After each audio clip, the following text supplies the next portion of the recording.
La spirale des conflits intercommunautaires atteint des proportions inquiétantes au Cameroun. Du nord au sud, de l'est à l'ouest, les affrontements entre communautés avec parfois mort d'hommes et destruction des biens sèment stupeur et consternation. La dernière scène en date est l'affrontement entre Bamoun et Tikar dans la ville de Magba, région de l'ouest. Les clans se forment et défendent leur idéologie avec ténacité, animés d'un élan de domination, de conquête des territoires et de la préservation des us et coutumes.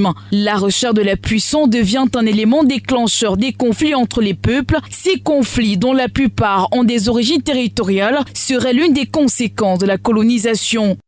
Avant la découverte de ce qui va devenir le Cameroun, d'abord par les Carthaginois, ensuite les Portugais, plus tard les Espagnols, les micro-États qui constituent donc le Cameroun actuel existaient déjà. Et c'était l'époque des conquêtes territoriales. Il y avait de très nombreux conflits.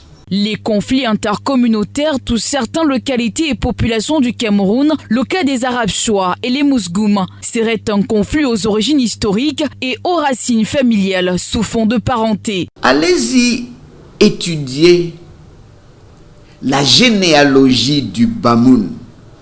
Allez étudier la généalogie du Tikar. Vous risquez de retrouver que l'une parmi ces deux communautés sociologiques descend de l'autre. Donc ce sont en fait des parents. L'un est le neveu de l'autre. Il y a parfois des questions d'hégémonie sociétale. Qu'est-ce que j'entends par là? Une communauté veut émerger plus que l'autre. Et cela est à l'origine de ce genre de conflit. Il y a une question de dignité personnelle d'un côté, d'une part, je veux dire, et d'hégémonie d'autre part. C'est à partir de ces deux paramètres-là que l'on peut retrouver à peu près l'origine historique de ce sempiternel combat, de ce sempiternel conflit entre les Bamoun et les Tikar. Face à ces querelles, le vivre ensemble et la cohésion sociale sont mis en péril, affirment des experts. Pour venir à bout, ils préconisent de suivre un processus capable de réconcilier les parties. L'intervention de l'État n'est pas à négliger. D'après moi, il faut davantage chercher les solutions à ce problème-là dans nos coutumes, dans notre tradition.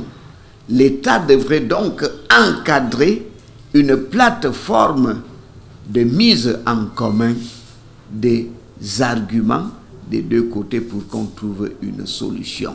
On rappelle, les conflits intercommunautaires sont des conflits armés non étatiques entre deux ou plusieurs groupes sociaux. Ils représentent des variations significatives de type et d'échelle. Si certains sont à l'origine de nombreux décès, d'autres plus violents peuvent facilement se transformer en guerre civile.